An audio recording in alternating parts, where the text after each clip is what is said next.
Now I get, oh, yeah, cool, you play hockey? I'm like, no, it's baseball. God damn it, it's baseball. We're gonna need a big show. We're gonna need a bigger. We're gonna need a big show. We're gonna need a big show with Mike, Cam, and guests. Good afternoon, ladies and gentlemen, and welcome to another episode of We're Gonna Need a Bigger Show. Ashley Gaskin joining me today, our producer. Say hi. Hi. Hello. Cameron can't be with us, but we are still at the Chattanooga Film Festival, and we are very excited. We have, please introduce yourself, sir. I am Jeremy Gardner. The director of The Battery and Tex Montana Will Survive. Co-director of Tex Montana Will Survive. And I'm Christian Stella, the other co-director, and I guess cinematographer of The Battery. Awesome. Well, guys, thanks so much for sitting down with me today. I appreciate it. No, thanks for having us. I was, first and foremost, a huge fan of The Battery.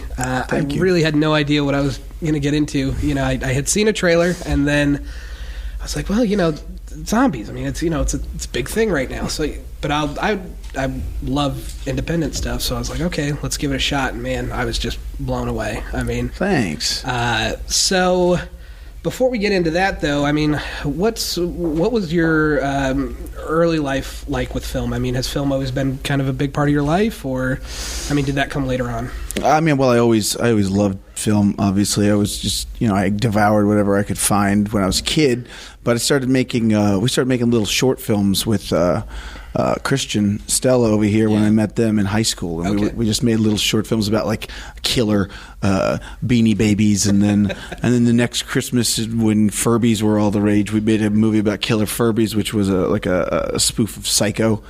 And then the year after that, we did a Pikachu, which was Jaws, and Jurassic Park kind of a spoof. So we started doing that, and then we decided to make like a feature. You know, we were 18 years old.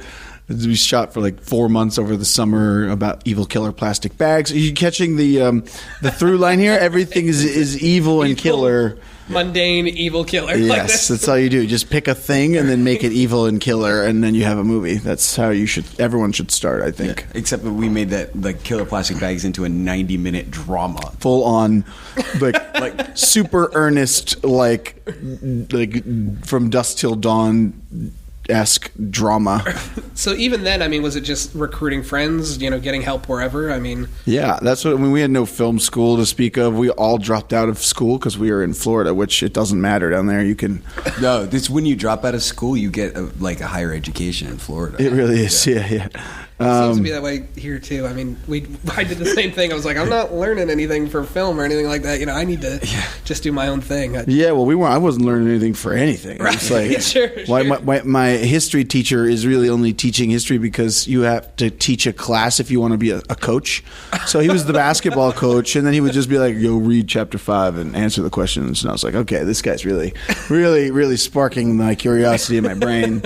It just wasn't doing it for us. So we started making movies and just kind of putting ourselves through the paces and figuring it out. Then we made another movie, a feature for like $2,000 called The Robert Cake, about a guy who bakes his dead friend's ashes into a cake and then eats the cake and then becomes possessed by him, which Christian wrote when he was like 15. Yeah, I wrote it when I was 15. And then we made that like a month or something, like really quickly. For like $2,000, and then we got into like the Sarasota Film Festival with like Sean Penn was there with like The Pledge and Richard Dreyfuss and William H. Macy. We're like, what the hell are we doing we were here? the first movie ever there shot on like video. Yeah. The festival. It was that long ago too. Yeah, the fest director like pulled us aside and he was like, I don't know what to do with you guys because clearly this is a movie, but clearly you have no resources whatsoever. But he put it in, to his credit, he put it in. So that was it. And then everybody kind of moved away and grew up. And what was the reception like for that? I mean, we had walkouts, which was great. We had we were playing. Sarasota is almost a retirement community. Sure. And that movie was just. I mean, are we allowed to curse on the podcast? Oh yeah. That movie was just like fuck this, fuck that, and whatever. But then the second there was blood. The second there was blood, there were walkouts, and I was like, "Yes!" But that's so surprising to me. Everybody's sensibilities. It's like, you know, language is never an issue, but as soon as nudity or blood, it's people lose their minds. Oh yeah, And what's fascinating too about us playing there is I think with the Sarasota Film Festival has like an edge of prestige about it, right? And it is in like a retirement community. So I think everybody there was just like, well, whatever's playing, we'll see, because it was selected by the Sarasota, and it was just like a bunch of kids like talking about baking a guy into a cake, and then it's like, he cuts his own stomach open and like births his friend in like a ball of goo, and they were like, this is not this is not high quality cinema. So you said you shot that for $2,000. Mm-hmm. Yeah. How did you guys finance it? No, I don't know. Probably my father won it on a slot machine or something, right? Okay. And just gave it to us. You were like, did you just come? Oh, we need $2,000. Like, well, it wasn't even like. At that point, we're making features like in our house and in places we know. So it wasn't even like, well, we have $2,000 and now we will budget it out accordingly. It was just more like, oh shit, we need a knife or something today. We got to go buy a knife or go buy this. It wasn't like. Yeah, I'm just saying we basically spent about $2,000. Yeah, and then we completely changed. We don't work like that at all. Oh no, we don't. No, we spent 10 long years figuring out how to do it exactly the same way. Yeah. We took a 10-year hiatus and came back, and we came back so much different. Yeah, well, we came back $6,000 and no planning as well. Yeah. So what? I mean, why you moved away? I mean, were either of you working like doing film stuff in the interim? I mean, no, nothing. No, I moved. So they moved to the Northeast. Their family moved to Connecticut. Oh, that's where I'm from originally. Oh yeah. Yeah. Oh, wow. Is that why you ended up shooting shooting Battery there? Yeah. He lives in Connecticut now. I followed them up. What part do you live in? I live in Norwalk. Okay, I lived in Meriden, Connecticut. Okay. Yeah. Weird.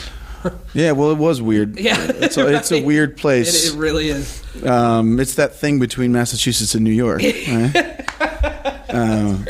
But they moved up, and then they were like, his family was like, we know you want to be an actor. We live 45 minutes from New York City. You should come up and stay with us, and you could be close. And I went up and like did some plays, and I kind of pounded the pavement for a little bit, like looking for auditions. And then ultimately, their whole family moved back to Florida, and I just stayed. And then at some point, I got tired of the process of pounding the pavement and going to auditions. You go to an audition and you sit in a room with like 20 other guys, and you go in for a minute and a half, and then you leave, and you never get a call. And the demoralizing thing about acting and auditioning is, you could be great. You just might be like too tall for the actress they've already cast, or a slightly different look. But you don't know that. You don't know. You just know that they didn't call. Sure.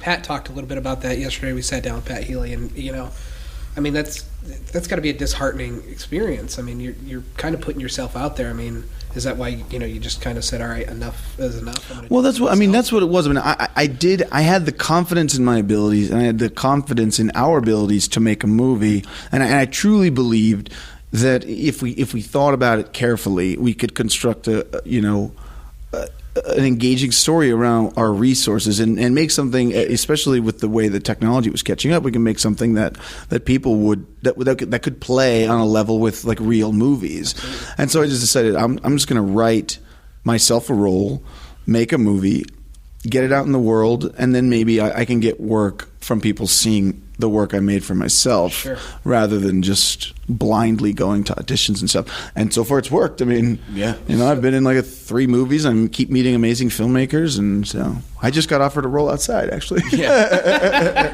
it's fantastic.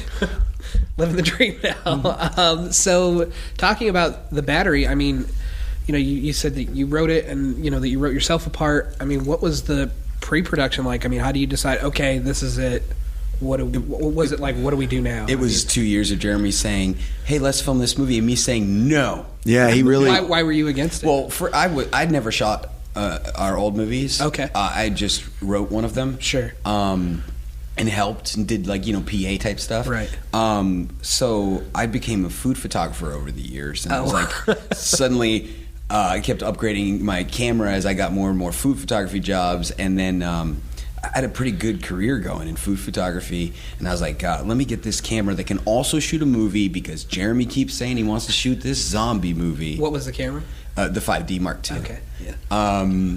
And I was like, I'll get the camera, but my career is going pretty damn good right now, and I don't want to waste all my time making Jeremy's movie that I know is just gonna play in one film festival and no one's ever gonna see it again, because that's basically what happened to our old movies. Sure. So there was a lot of like he had no faith in So me. what was the tipping point for you to be like, okay? Well, yeah. He took the money from a bunch of people, and I was like, oh man, he took the money. Now we gotta make it. Yeah, once I actually asked people for $6,000, and then. So what was that like? I mean, the financing, it basically got to the point where I'm terrible. I'm terrible with pre-production, because there's just, especially consider, there's so much shit to do, and I'm a writer and I'm an actor, and I had a pretty good grasp on framing shots and what I wanted the movie to look like. But as far as locking down locations and props and extras and making sure those extras had all that stuff was just insurmountable, it seemed to me. So I put out an ad on Craigslist for like a local producer, and then just from talking to him, we eventually found the locations, which were really, really pretty, and that kind of set the ball rolling. And at some point, I hear this a lot, but at some point you have to stop saying, I'm going to make a movie, and you say, I'm making a movie. On August, I just set an arbitrary date. August 1st, we're shooting this movie. Sure. And then when I asked for the money, I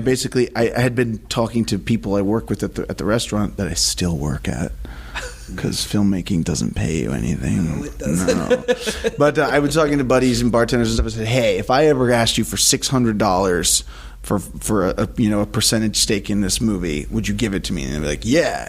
And then when like 10 of them all said yes, I was like, okay, on Monday, guys, I'm coming, bring your checkbooks, because I'm literally asking. And then they all brought the $600, and then Christian was like, fuck, I have to make this now. Now I'm like, Jeremy's not going to be able to make it with someone else if it's just $6,000. No. Sure.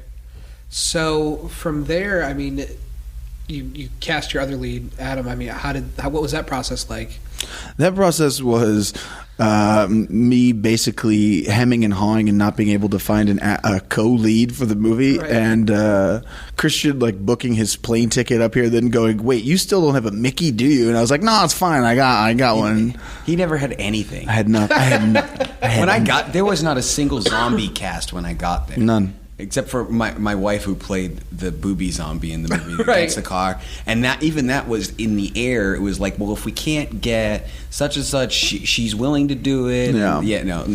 Wow. But Adam was after like me realizing that Christian was not going to come up if I didn't have another actor, which makes sense, because you can't make that movie without the second guy, right? It's basically a two-hander. Sure. And then one of my buddies who gave me some of the money, who I work with, said, you know what? I forgot to tell you, I have this friend named Adam. He used to be a baseball player, and then he blew out his arm, and he became an actor. And I was like, what the fuck? Like, how did you not, like, I'm scrambling, and you've got a guy who not only is an actor, but he used to play baseball, so he can, like, at least realistically play catch on screen? Yeah, maybe you should set up a meeting, ass.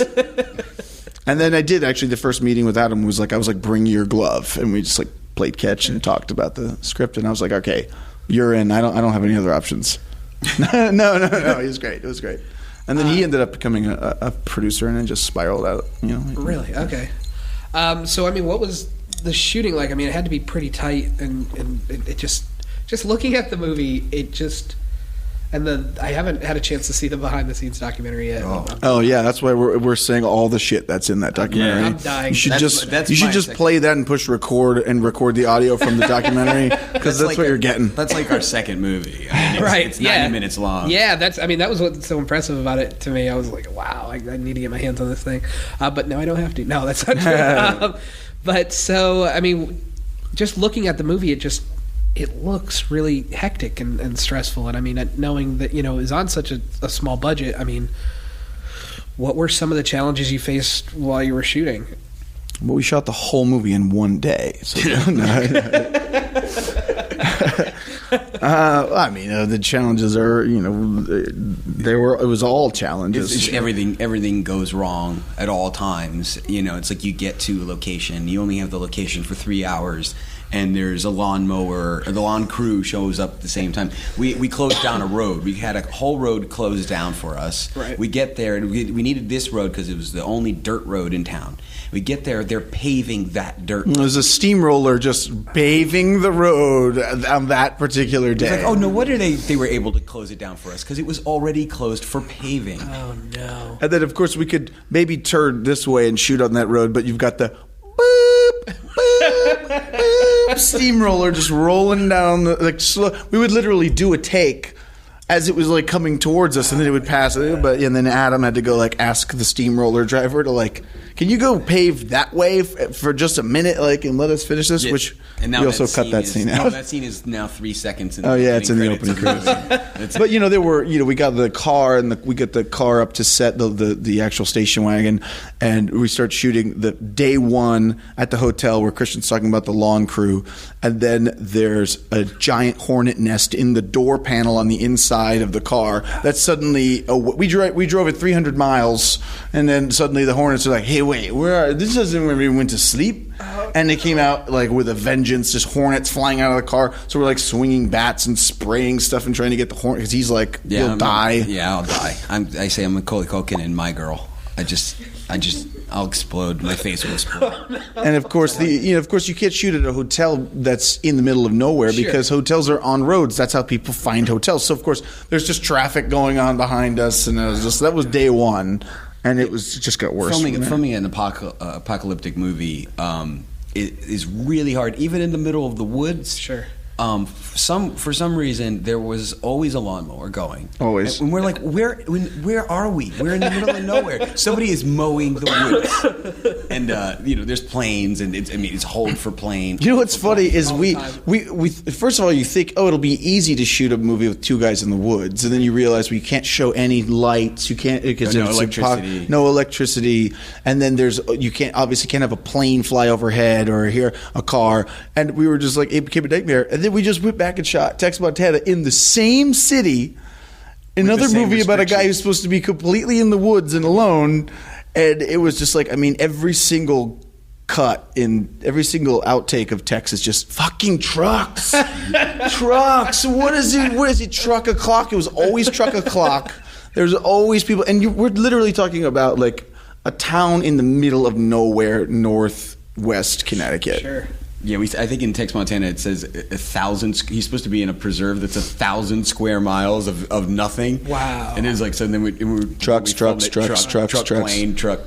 Unbelievable. Well, to talk about the battery just a little bit more, obviously one of the most impressive things is the soundtrack. It's pretty incredible. Thank you. It works on every level within the film. When did it kind of become apparent? Oh, I can use, insert our soundtrack through headphones and make it kind of an incidental thing like that. Yeah, I'm going to go on record and say I was against that, and I was wrong. I was really wrong.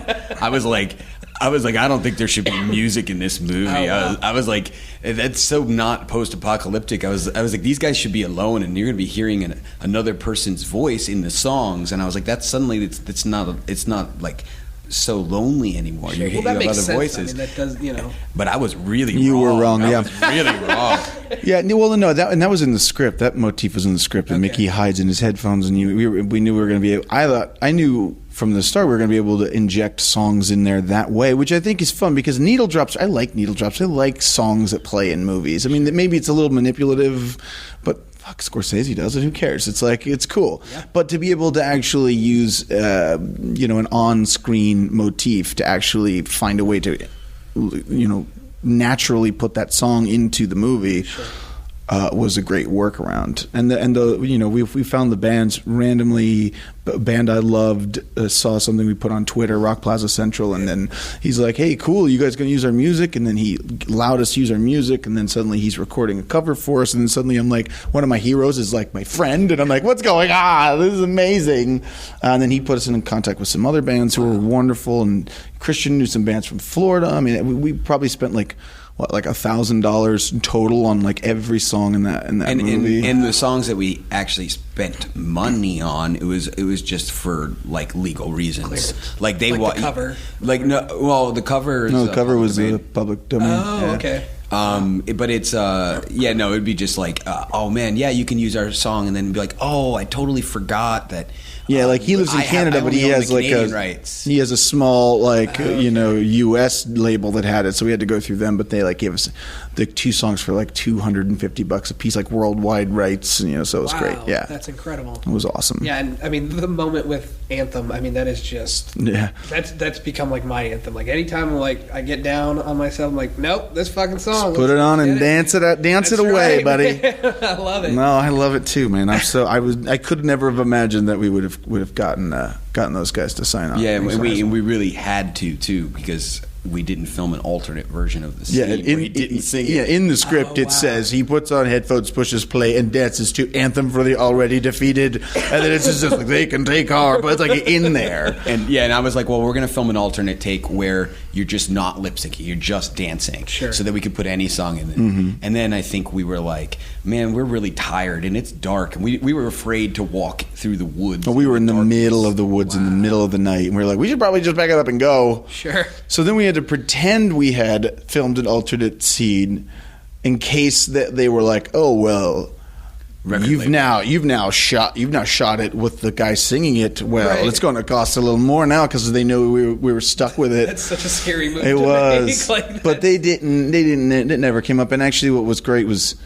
we get notes back from Chris Eaton, the singer and the lead singer of Rock Plaza, and he was like, "You need to turn Jeremy's vocals up. Let him sing." And I was like, "Great, that was awesome." That's so cool. So, I mean, you guys wrap on that. I mean, what was your plan for after it was done? I mean, what was the how do you roll it out? I mean, was it festivals? Was it trying to secure distribution or? Yeah, it was festivals first. I mean, that was the goal, and we got it into. World premiere at Telluride Horror, and the festival director sent us just this lovely letter saying, I'd already wrapped up all the slots for the festival. I was done, but doing my due diligence, I saw your screener in the mail, so I popped it on, and he goes, and suddenly 45 minutes into it, my wife's iPhone is down, which she never puts her phone down, and we just really loved it. So they played it, and then.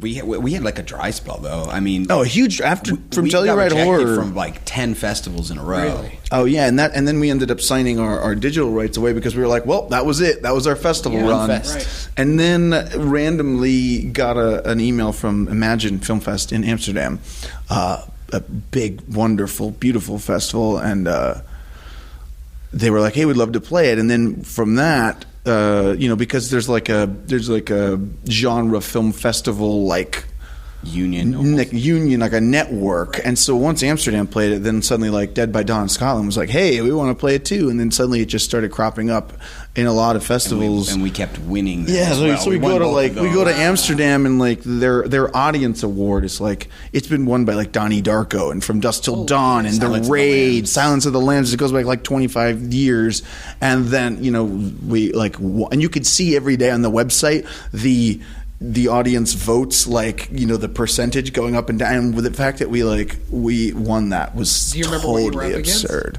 What did we beat? What was the main thing? I mean, we beat the New Evil Dead. The New Evil Dead. Oh yeah, I mean full studio movies. Yeah. And then little movies, which I mean, I could say, but they're our friends. Yeah, with Jugface, fuck Chad Kinkle. I think Resolution, fuck those guys too. Yeah, Justin they're Aaron. our friends, but right. Those were the ones. No, just just everything. Actually, I remember the last night we were there because Christian didn't get to make it to Amsterdam, but me and Adam were there. And the last time we were there was the premiere of Wong Kar-wai's new movie, the Grand. No, who did the Grandmaster? Was it Wong Kar-wai? I don't know. I'm just gonna say Wong Kar-wai. Yeah. And it was this big premiere. They were like, well, you guys are in the lead, but we got to let the gigantic Wong Kar-wai epic movie play first. And they were just sitting out there just crushing beers, waiting 2 hours for this Wong Kar-wai movie to get over for them to tabulate the votes. And then they were like, yeah, you got it. You won. Holy you made him. I was like, that's amazing. So is that how you met, these guys that you're friends with? I mean, is that how you met Benson and Moorhead? Yeah, we met them there just briefly.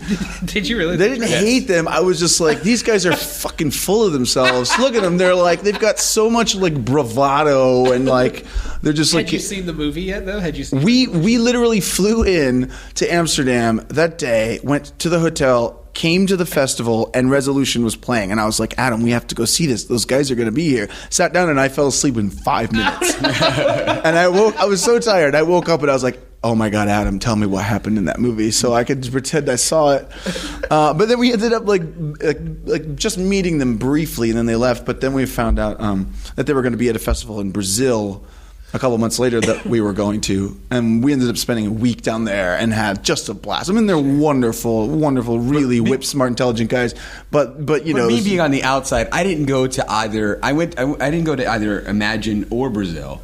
And so when he said Imagine, he's like, yeah, these guys are really full of themselves, blah blah blah. And then in Brazil, he's like, these guys are sweethearts. You gotta watch Resolution. Yeah.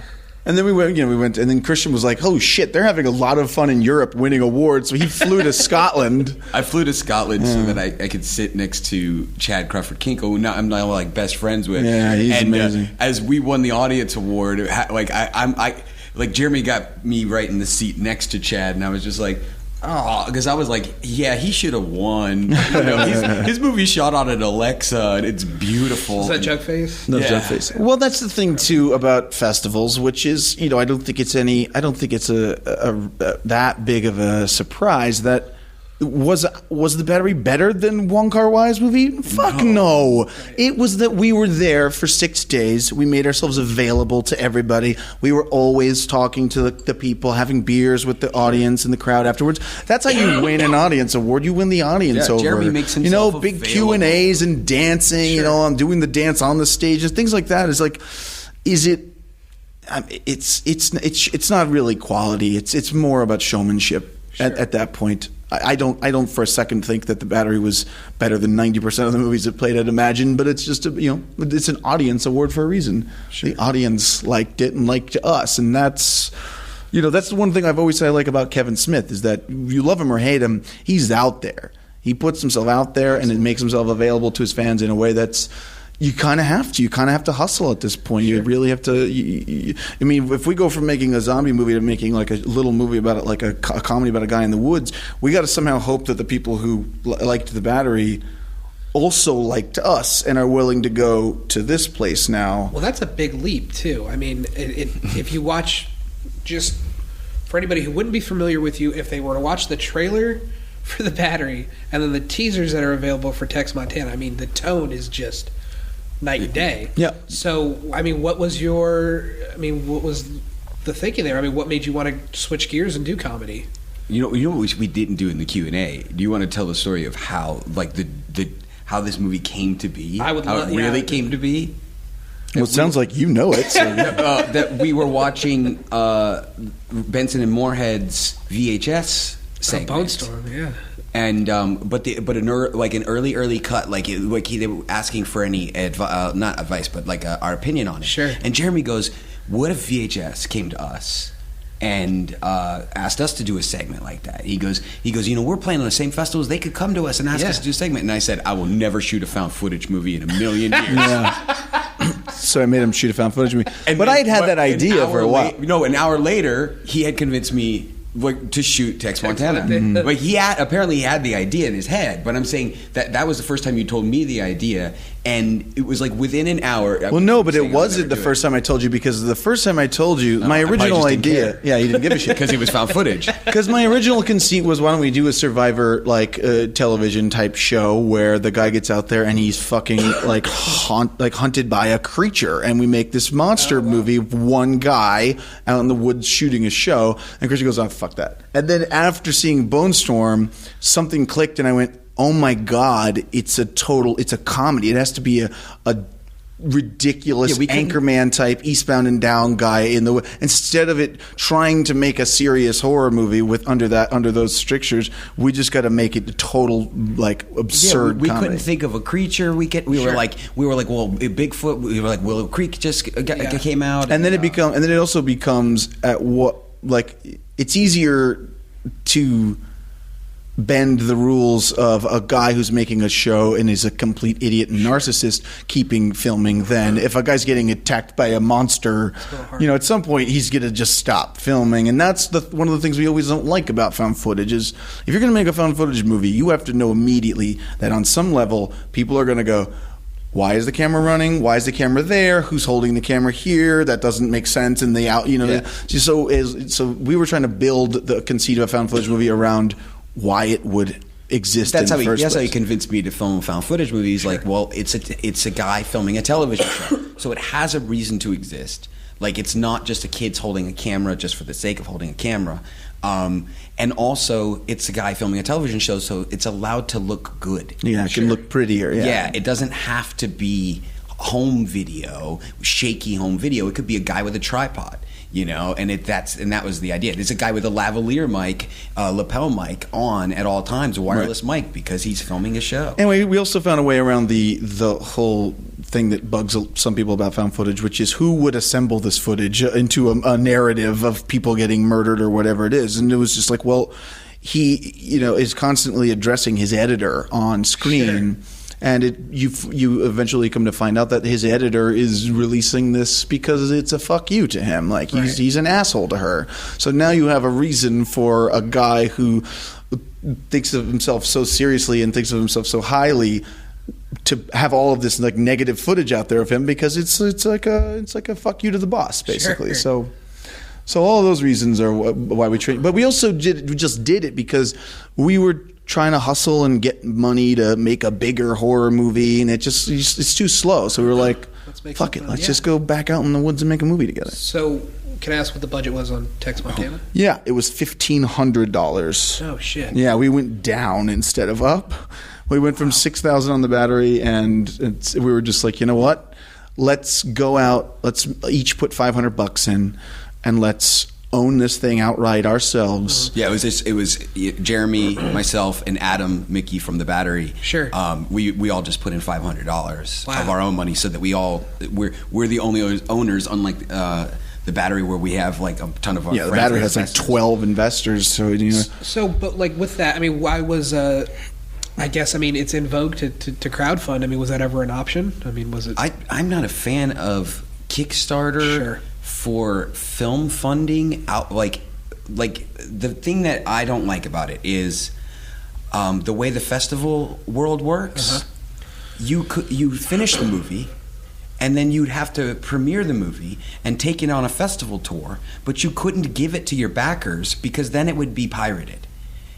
And if it was pirated, you'll get kicked out of film festivals. Sure. Because we've had that happen. Well, it's also about it's about taking money from people and then them not seeing the product for 2 years or 3 years, at that point. Yeah, because I would say they deserve to see it before a film festival sees it if they paid for it. But at the same time, a film festival won't even play it if we've released it in some way beforehand. But it's a catch-22. We ran into that. We did a feature, and we crowdfunded a big chunk of it, and we can't give it to anybody. We're on this. I feel guilty about it. Yeah, well, that's but bringing up against it now. But bringing up crowdfunding, we have considered the concept of crowdfunding a release because at that point, the second we hit the goal that we're looking for, everyone has the movie instantly. It's not like give us money and then you'll get a movie eventually in some year. It's give us money and the second you get it, we hit that goal, you will have it that night. But we're talking about the second we hit that goal, we release the film Creative Commons to the world for all time. Sure. And that's what I think crowdfunding should be used for. Yeah, and we could put up all the footage and people can make their own cuts, then there's 7 hours of jokes that it's only 82 minutes long, so it would be fascinating to see what people would do with that kind of footage. I mean, not to say that we're going to go that route, but just to have a movie that costs so little money, we now don't have to go the traditional route, wait for years, collect slowly little dribs and drabs of money after we've given away all these other things to, all the people you end up having to give that shit away to. We can just say, boom, here it is, and now it's yours, it's out in the world, enjoy it. Now we have a little bit of money ourselves, now we can go make another one. Yeah. We'll do that with the money, Yeah, we would make another movie with the money that we would make by selling this movie off to the world. And just keep siphoning it back. Rather than sell them the next movie and make them wait. We'll sell them this movie and let them own it. Sure. And by them own it, I mean the internet own it forever. So how do you, because one of the things as filmmakers, it's this thing, we kind of talked about a little while ago, that this thing of, we did this movie and, you're on the movie train and then you got to go back to your day job that sucks, and there's not a whole lot of, the film is not supporting you, Right. So how do you, you're talking about, this digital platform, which is incredible, but does it make, can you quit your day job from that? Absolutely does that not. does that come into the equation for you at all? I mean, yeah, I hit the deep, dark shallows of sadness all the time when I think that, am I going to be able to find a way to make this work, as my job? And what's crazy is you're really talking about what do I make right now, and I live off of maybe $50,000 in a good year. So if I can't find a way to make $50,000 making movies, that's just sad. Sure. I mean, that's just sad. Now, I think that there is I believe, especially the way that we're talking about, I have a script right now that's out there, and it's good. It's a $250,000 budget. Right. And for some reason, in 5 years, we've gone from people asking for $1 million for movies like this to people asking for $250,000 for movies like this, and then still being put through the ringer for 8 months over casting and story decisions. You're giving me $250,000, and I'm going to give you a cinema-ready movie back. I'm they not. want it to look like a $4 million movie. Sure.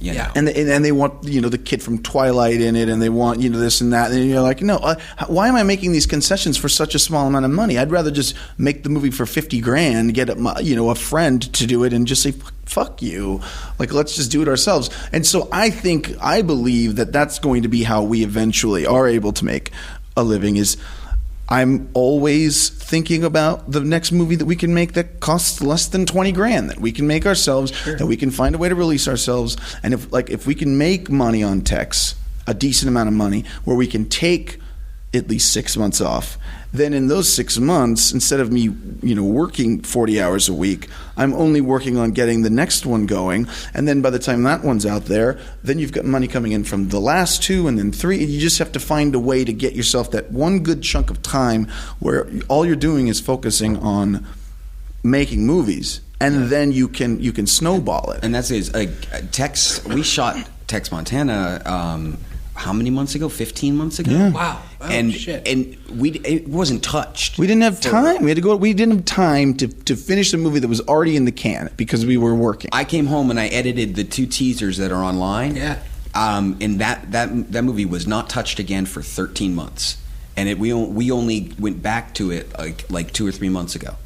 And to just go to work every single day, and I work at a restaurant, sling hamburgers and pour beers, and know that you have a movie that you could potentially make, $100,000 on, potentially sitting on a hard drive, you can't even take the time to cut it. We couldn't get in the same room to edit. That was the thing. So we didn't have it was either it wasn't just the money for the flight to get in the same room because we live in 2 separate states, but it's also the time off work. It's like you take that time off work, it's like, we're living week to week, Yeah. That's it. Sure. This is miserably sad, guys. No, this is, this I think this is important. I agree. It's totally important. This was the point of us ever starting a podcast.